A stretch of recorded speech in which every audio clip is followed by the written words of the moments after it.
5 revelações de Romanos 15 que mostram como Cristo une pessoas que pareciam irreconciliáveis. Antes de abrirmos Romanos capítulo 15, precisamos começar onde toda a verdadeira teologia começa, na santidade de Deus. A Bíblia revela um Deus infinitamente santo, perfeitamente justo e absolutamente puro. Em Isaías capítulo 6 verso 3, os serafins proclamam: Santo, Santo, Santo é o Senhor dos exércitos, toda a terra está cheia da sua glória. Esse Deus santo não pode ignorar o pecado nem negociar sua justiça. Sua santidade exige perfeita obediência, e sua justiça requer que o pecado seja tratado. É exatamente aqui que o Evangelho se torna tão precioso. Ao longo da nossa jornada pelo livro de Romanos, vimos que o apóstolo Paulo construiu, passo a passo, a maior exposição da graça de Deus encontrada nas Escrituras. Ele começou mostrando que toda a humanidade está debaixo do pecado. Judeus e gentios são igualmente culpados diante de Deus.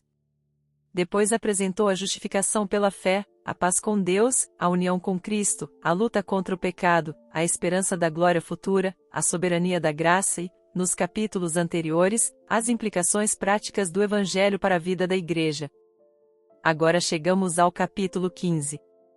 À primeira vista, esse capítulo pode parecer apenas uma continuação de orientações sobre convivência cristã. Mas, quando olhamos atentamente, percebemos algo muito maior. Romanos 15 nos mostra que a obra consumada de Cristo não apenas reconcilia pecadores com Deus, ela também reconcilia pecadores entre si. Aquilo que o pecado destruiu, Cristo veio restaurar. Aquilo que o orgulho humano separou, Cristo veio unir. Aquilo que parecia impossível para o homem, Deus realizou por meio do seu Filho. Paulo escreve para uma igreja composta por judeus e gentios, dois grupos marcados por profundas diferenças religiosas, culturais e históricas. Durante séculos, existiram barreiras que pareciam intransponíveis. No entanto, o Evangelho criou uma nova família. Por isso, Romanos capítulo 15 não é apenas um chamado à boa convivência.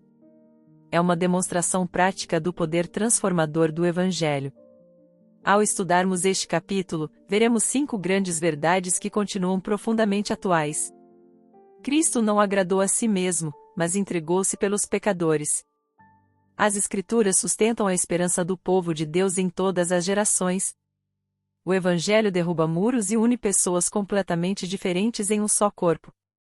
Toda a missão da Igreja existe para glorificar a Deus entre todas as nações.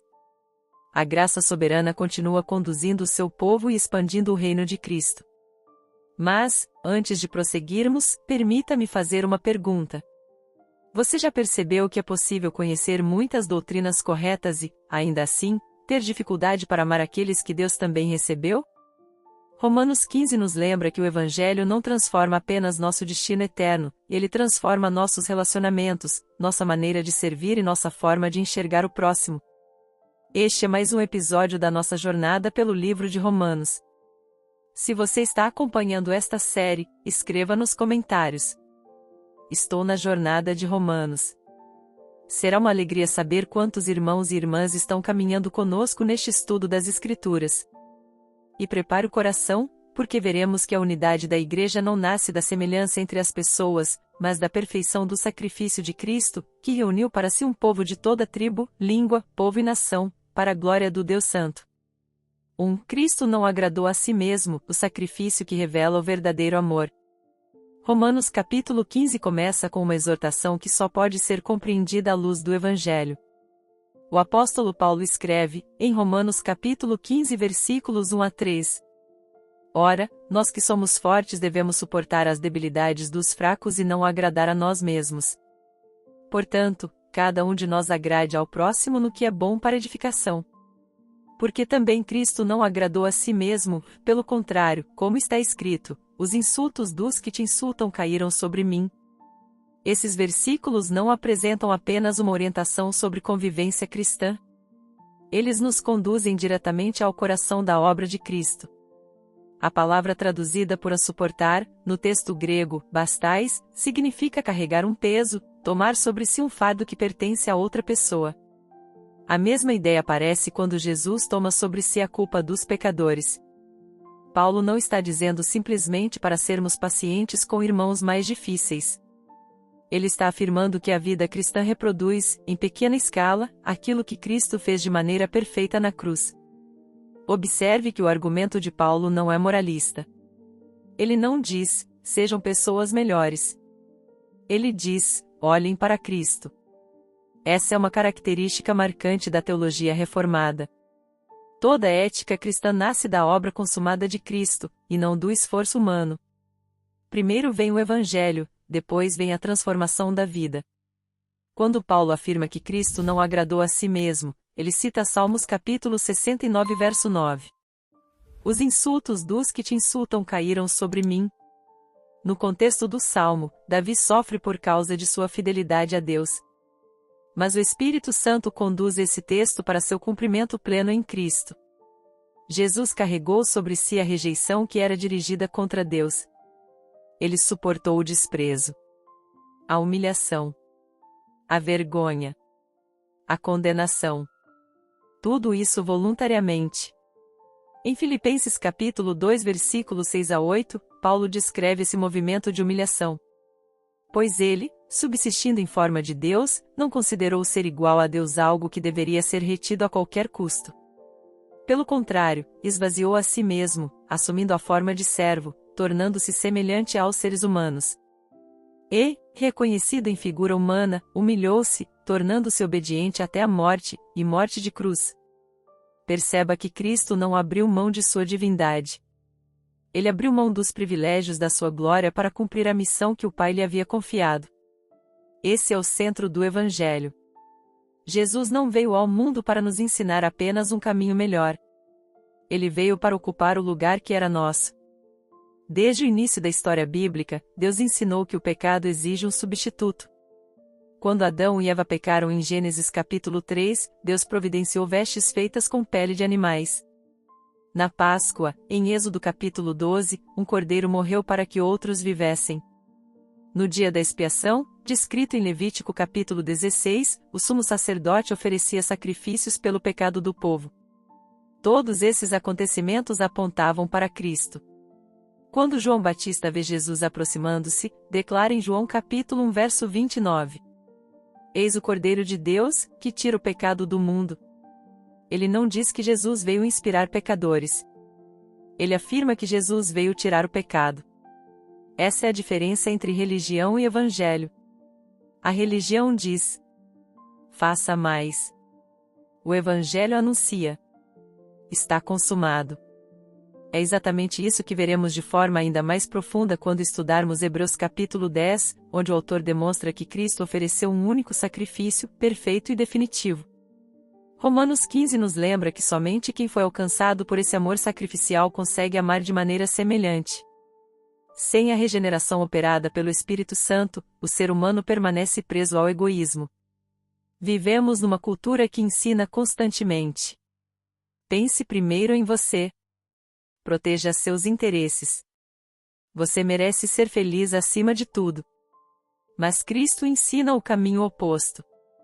Ele entregou sua vida para salvar aqueles que jamais poderiam salvar a si mesmos. Você já percebeu como o egoísmo aparece até nas pequenas situações do cotidiano? Às vezes queremos ser compreendidos, mas não queremos compreender. Queremos ser perdoados, mas resistimos em perdoar. Esperamos paciência dos outros, mas oferecemos pouca paciência. Romanos 15 nos leva de volta à cruz para lembrar que quem foi amado dessa maneira não pode permanecer vivendo apenas para si mesmo. Antes de continuarmos, deixe uma mensagem nos comentários. Escreva simplesmente: estou na jornada de Romanos. Será uma alegria saber que você está caminhando conosco nesta série. Seu comentário também ajuda esta mensagem a alcançar outras pessoas que precisam ouvir o Evangelho. Agora permita-me fazer algumas perguntas para você refletir e, se desejar, responder nos comentários. Você já percebeu quantas vezes coloca sua própria vontade acima do bem do próximo? Em qual área da sua vida Deus está ensinando você a amar como Cristo amou? O que mais falou ao seu coração neste primeiro ensinamento de Romanos 15? Talvez você esteja assistindo a este estudo carregando feridas causadas por pessoas que agiram de forma egoísta.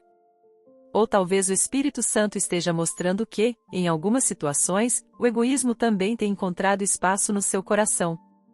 A boa notícia é que Cristo não morreu apenas para perdoar pecados passados. Ele morreu para transformar pecadores. O mesmo Salvador que justificou você é aquele que continua santificando sua vida. Pela ação do Espírito Santo, ele substitui o orgulho pela humildade, o egoísmo pelo serviço e a indiferença pelo amor.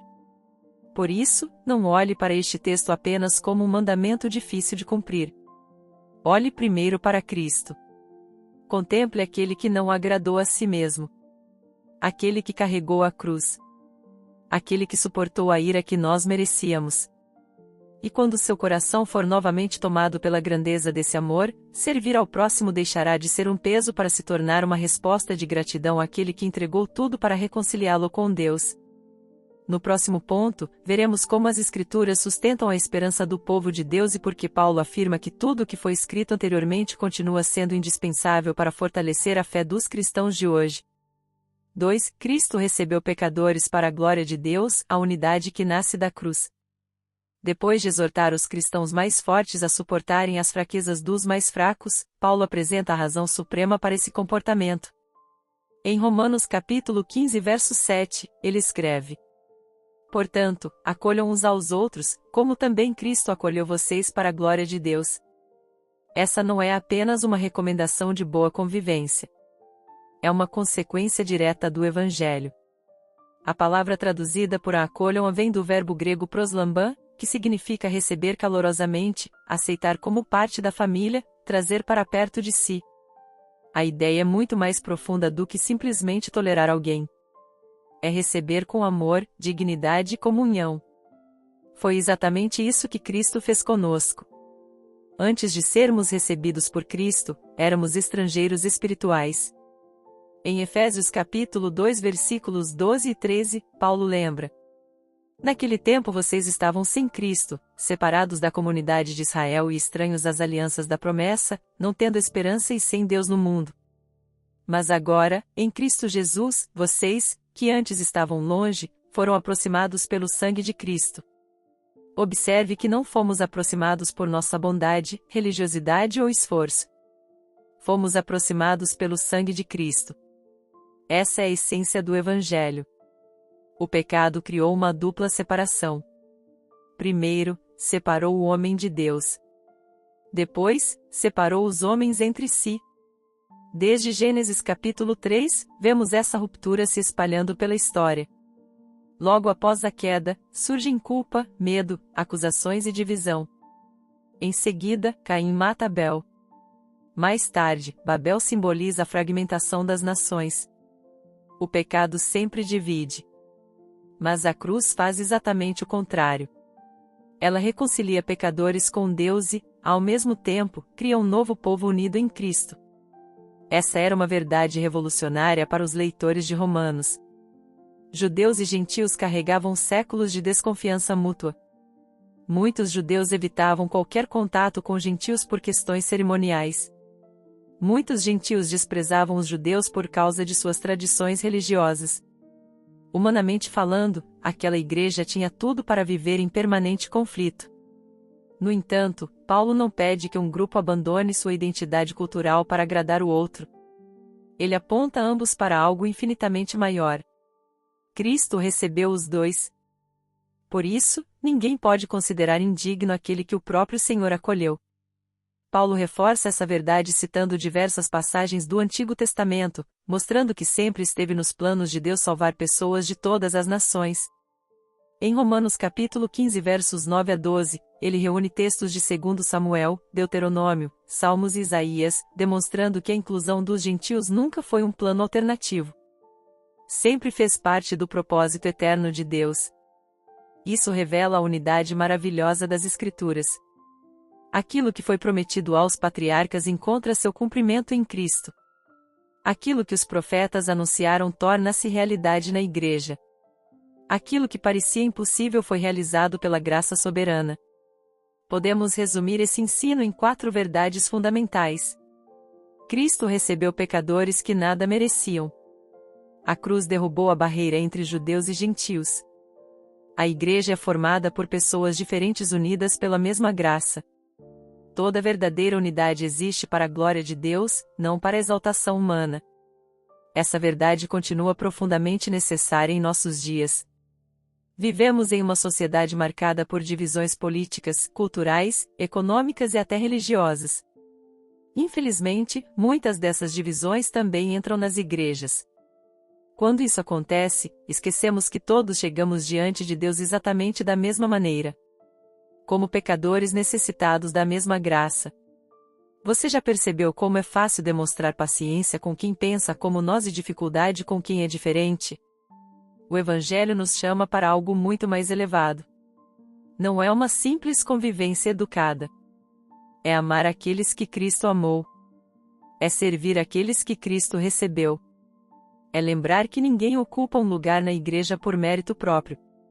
Todos estamos ali exclusivamente pela graça. Antes de continuarmos, quero convidar você a participar desta jornada. Se esta série pelo livro de Romanos tem edificado sua vida, escreva nos comentários. Estou na jornada de Romanos. Também será uma alegria saber de qual cidade você está assistindo. Seu comentário fortalece nossa comunidade e ajuda esta mensagem a alcançar outras pessoas. Pense agora nestas perguntas. Tenho acolhido meus irmãos da mesma maneira que Cristo me acolheu? Existe alguém que eu tenho dificuldade de amar ou perdoar dentro da igreja? O que este texto revela sobre meu orgulho e minha necessidade da graça de Deus? Talvez o Senhor esteja mostrando hoje que o maior obstáculo à unidade não está nas diferenças entre as pessoas, mas no orgulho escondido dentro do nosso próprio coração.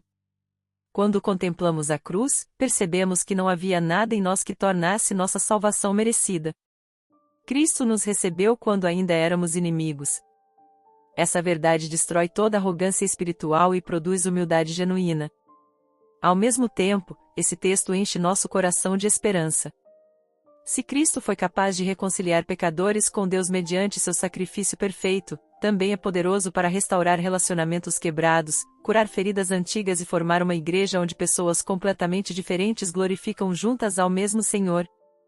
Essa é a beleza do Evangelho, não apenas nos prepara para o céu, mas começa a transformar nossa comunhão aqui e agora. 3. Cristo derruba os muros e une um só povo para a glória de Deus.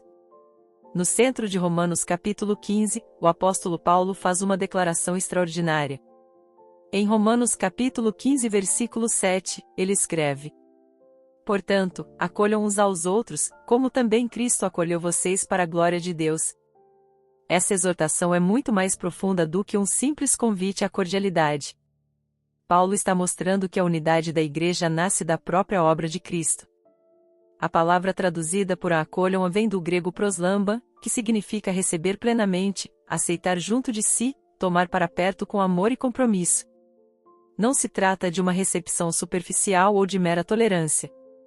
É o mesmo tipo de acolhimento que Cristo ofereceu aos pecadores. Essa verdade só pode ser compreendida quando lembramos do contexto da carta. A Igreja de Roma era formada por dois grupos muito diferentes, judeus e gentios.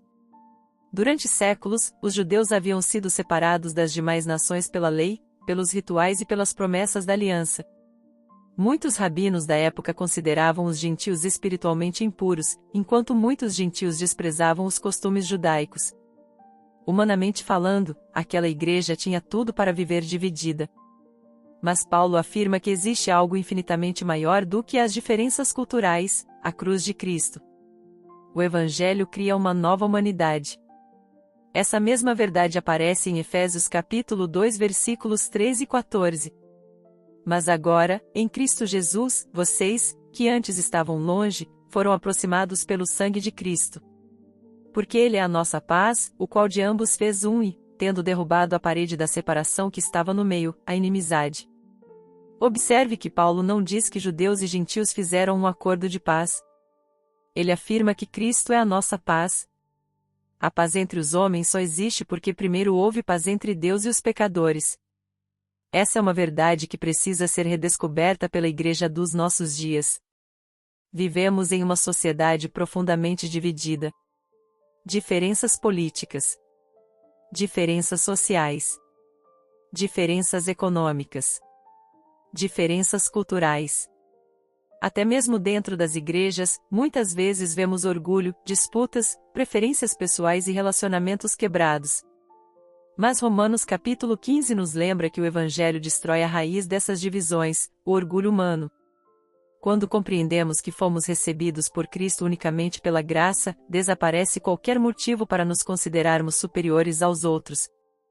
Em Romanos capítulo 3 versículos 23 e 24, Paulo já havia declarado: pois todos pecaram e carecem da glória de Deus, sendo justificados gratuitamente, por sua graça, mediante a redenção que é em Cristo Jesus.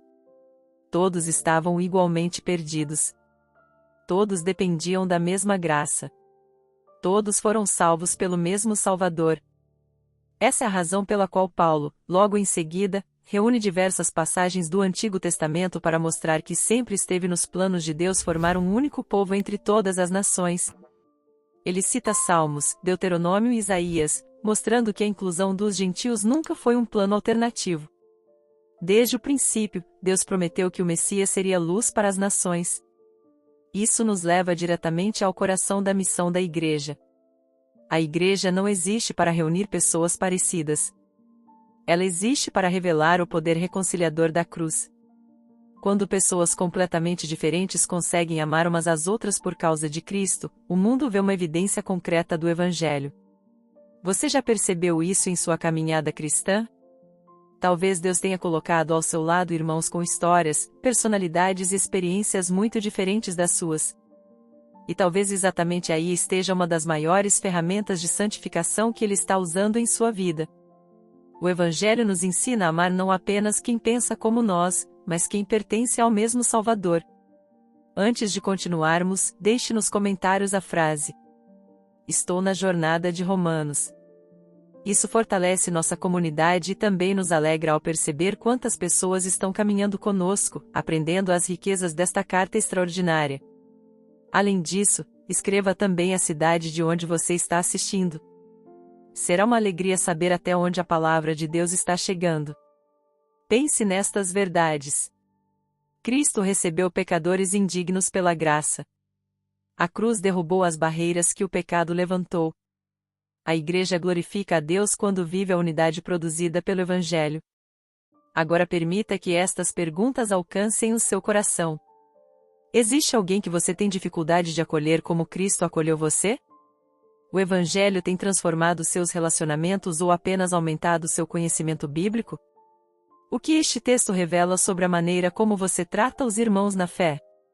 Talvez você carregue feridas causadas por pessoas dentro da própria igreja. Isso é uma realidade dolorosa, e a Bíblia não ignora essa dor. No entanto, Romanos 15 nos lembra que nosso modelo não é o comportamento imperfeito dos homens, mas o amor perfeito de Cristo. Ele recebeu pecadores que nada tinham para oferecer além de culpa. Se fomos alcançados por tamanha misericórdia, somos chamados a estender essa mesma graça aos outros. Ao mesmo tempo, este texto nos confronta com humildade. Não fomos recebidos por Deus porque éramos mais dignos, mais corretos ou mais religiosos. Fomos recebidos porque Cristo ofereceu a si mesmo em nosso lugar.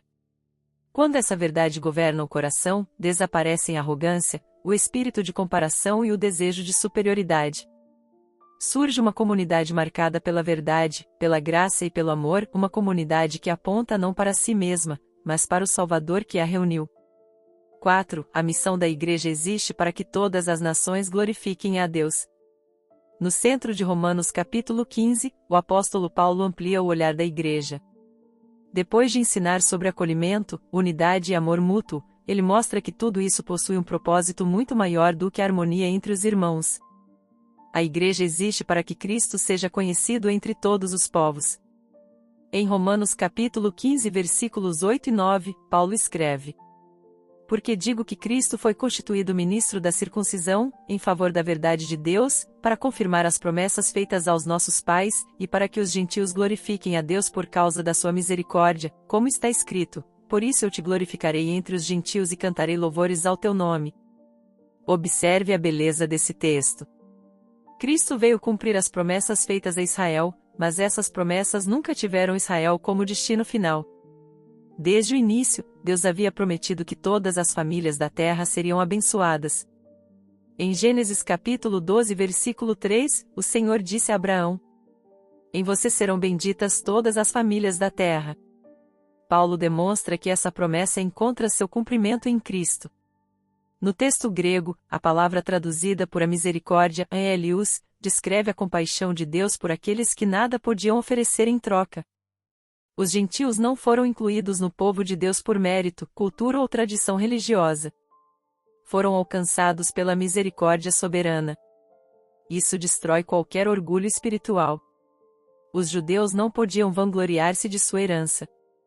Os gentios não podiam vangloriar-se de sua inclusão. Todos dependem exclusivamente da graça de Deus.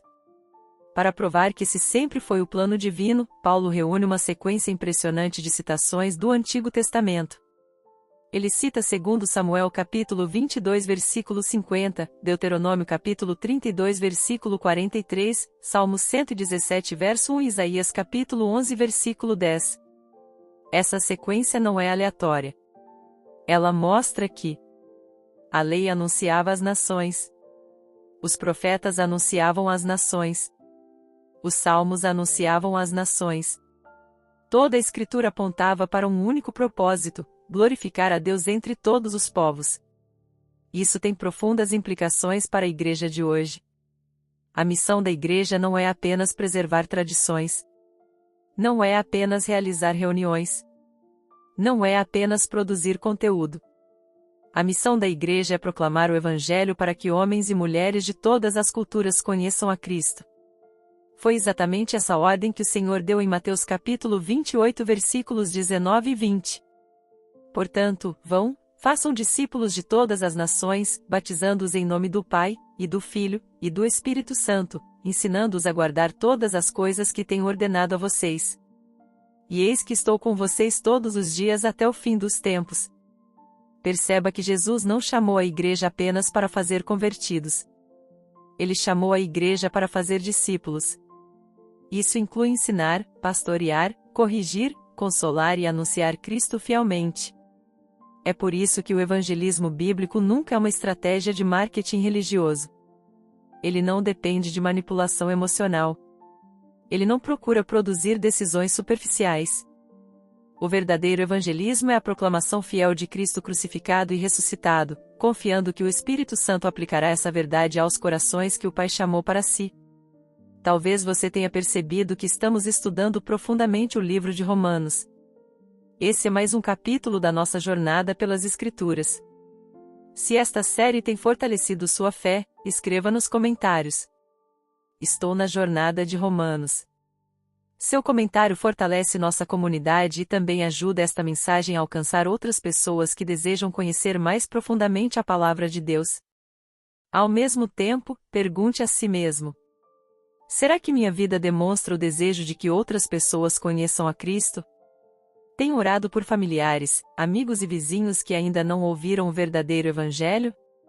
Compreendo que participar da missão não é responsabilidade apenas de missionários, mas de toda a igreja?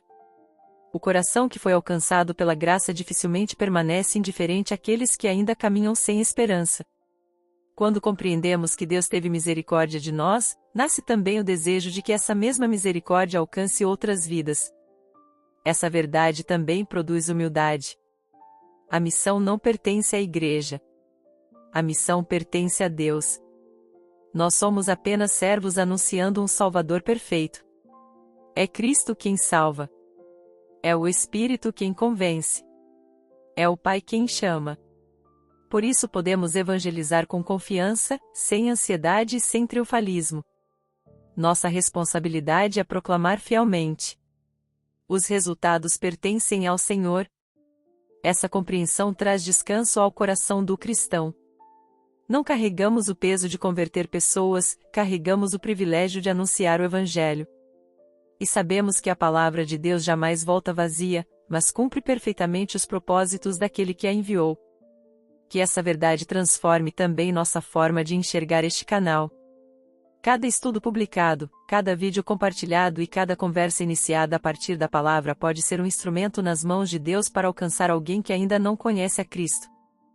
Quando participamos dessa missão, estamos cooperando, pela graça, com aquilo que Deus está realizando entre as nações. 5. A graça soberana impulsiona a missão. Cristo está reunindo um povo para a glória de Deus.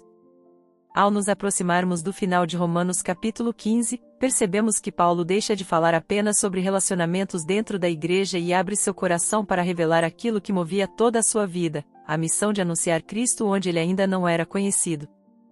Em Romanos capítulo 15 versículos 20 e 21, lemos: esforçando-me, deste modo, por pregar o Evangelho, não onde Cristo já havia sido anunciado, para não edificar sobre fundamento alheio. Pelo contrário, como está escrito, aqueles aos quais não foi anunciado verão, e os que nada ouviram entenderão. Aqui encontramos uma verdade extraordinária: a missão da igreja nasce do coração de Deus. A palavra traduzida por esforçando-me comunica a ideia de considerar algo uma honra, uma santa ambição. Paulo não buscava fama, reconhecimento ou sucesso pessoal. Sua paixão era ver Cristo conhecido entre aqueles que jamais tinham ouvido o Evangelho. Essa visão está profundamente ligada à promessa feita por Deus desde o Antigo Testamento. Em Gênesis capítulo 12 versículos 2 e 3, Deus disse a Abraão: farei de você uma grande nação, e o abençoarei, e engrandecerei o seu nome. Seja uma bênção. Abençoarei os que o abençoarem e amaldiçoarei os que o amaldiçoarem. Em você serão benditas todas as famílias da terra. Desde o início, o propósito de Deus nunca foi alcançar apenas um povo. Seu plano sempre foi reunir, por meio de Cristo, homens e mulheres de todas as nações. É exatamente isso que Paulo desenvolve em Romanos. O Evangelho não pertence aos judeus nem aos gentios. O Evangelho pertence a Deus e é oferecido a todos aqueles que Ele chama eficazmente pela sua graça. Isso nos leva a compreender um ponto fundamental da teologia reformada: a missão existe porque Deus já possui um povo que será salvo. Essa verdade aparece nas palavras de Jesus em João capítulo 10 versículo 16. Ainda tenho outras ovelhas, não deixe aprisco, a mim me convém conduzi-las, elas ouvirão a minha voz. Então haverá um rebanho e um pastor. Observe a certeza das palavras de Cristo. Ele não diz, talvez ouçam. Ele afirma, elas ouvirão a minha voz. Essa é a soberania da graça. A evangelização não é uma tentativa desesperada de convencer pessoas a aceitarem Deus. É a proclamação fiel do Evangelho, por meio da qual o Espírito Santo chama eficazmente aqueles que o Pai entregou ao Filho. Isso explica por que Paulo enfrentava perseguições, prisões, rejeições e perigos sem perder a esperança. Ele sabia que o resultado final não dependia da sua eloquência, mas da fidelidade de Deus. Em 2 Timóteo capítulo 2 versículo 10, ele escreve: por esta razão, tudo suporto por causa dos eleitos, para que também eles obtenham a salvação que está em Cristo Jesus, com a eterna glória. Que declaração impressionante! Paulo suporta o sofrimento porque sabe que Deus salvará o seu povo através da pregação do Evangelho. Essa verdade também transforma nossa maneira de enxergar a igreja. Uma igreja saudável não vive apenas voltada para dentro de si. Ela olha para fora. Ela ora. Ela envia. Ela anuncia. Ela sustenta missionários. Ela proclama Cristo. Porque compreende que o Evangelho é o poder de Deus para a salvação. Aqui encontramos 5 marcas de uma igreja moldada por Romanos 15. Ama a glória de Deus acima da própria reputação. Proclama Cristo acima das opiniões humanas. Serve pessoas diferentes com humildade. Participa da missão de Deus no mundo. Confia que a graça soberana continuará salvando pecadores. Enquanto refletimos sobre isso, vale perguntar: você enxerga sua vida como parte da missão de Deus? Você tem orado para que pessoas conheçam Cristo? Sua família, seu trabalho e seus relacionamentos refletem essa paixão pelo Evangelho? O que Romanos capítulo 15 revela sobre seu compromisso com a expansão do reino de Deus? Antes de continuarmos para a conclusão desta série de ensinamentos, escreva nos comentários: estou na jornada de Romanos. Essa simples frase fortalece nossa comunidade e nos lembra que estamos caminhando juntos, aprendendo capítulo por capítulo da maravilhosa carta que Deus inspirou por meio do apóstolo Paulo. Talvez você pense que a missão pertence apenas a pastores ou missionários enviados para lugares distantes. Mas Romanos 15 nos mostra que toda a igreja participa da missão. Alguns vão. Outros enviam. Outros sustentam. Outros oram. Todos fazem parte da mesma obra. Mais importante ainda, a missão não existe porque a igreja é forte. A missão existe porque Cristo reina. Isso traz enorme consolo. Quando olhamos para o mundo, vemos incredulidade, violência e endurecimento do coração humano. Mas quando olhamos para as promessas de Deus, lembramos que nenhuma de suas palavras falhará. Cristo continua chamando pecadores. O Espírito Santo continua abrindo corações. O Evangelho continua transformando vidas. E a promessa permanece firme: haverá um povo de toda tribo, língua, povo e nação adorando o Cordeiro para sempre. Essa é a esperança que sustentou Paulo.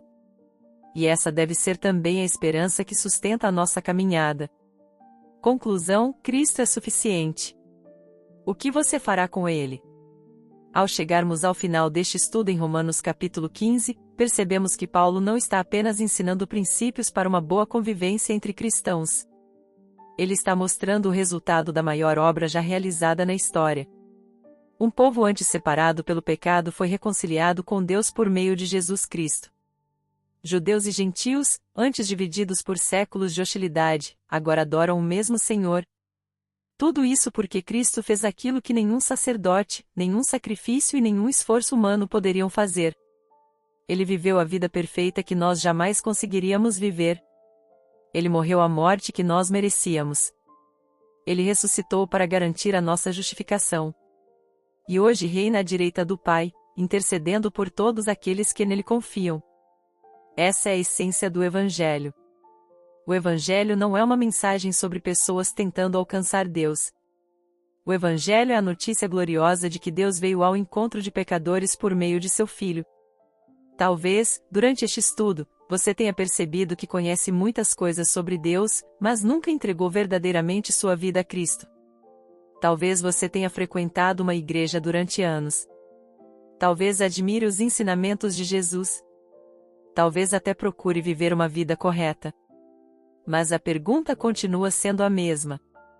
Você já se rendeu ao Senhor Jesus Cristo? A salvação não está em pertencer a uma religião. Não está em fazer boas obras. Não está em tentar compensar os próprios pecados.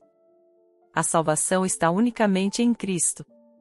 Como diz Atos capítulo 4 verso 12.